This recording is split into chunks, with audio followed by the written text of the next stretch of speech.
সাত শ্রেণীর ব্যক্তিকে আল্লাহ তাআলা আরশের নিচে ছায়া দিবে কিয়ামতের দিন, যেদিন আকাশের সূর্যটা মাথার কাছে চলে আসবে, জমিনটা তামার জমিন হয়ে যাবে তৃষ্ণায়, মানুষের জিহ্বা বের হয়ে কুকুরের মতো নাভির সামনে ঝুলতে থাকবে।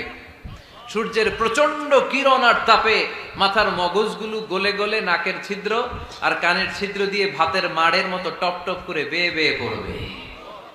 আল্লাহর আরশের ছায়া ছাড়া সেদিন আর কোনো ছায়া থাকবে না।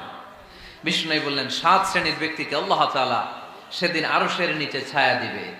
তার মধ্যে থেকে এক শ্রেণীর ব্যক্তি রাজুলুন তাসাদ্দাকা বিসাদাকা ফাআখফাহা, এক শ্রেণীর ব্যক্তি হচ্ছে ওই ব্যক্তি যে গোপনে আল্লাহর জন্য দান করে। আচ্ছা, লা তা'লামু শিমালুহু মা তুনফিকু ইয়ামিনু, এমন গোপনে এসে আল্লাহর রাস্তায় দান করে দেয়, তার ডান হাত কি দান করেছে বাম হাত টের পায় না।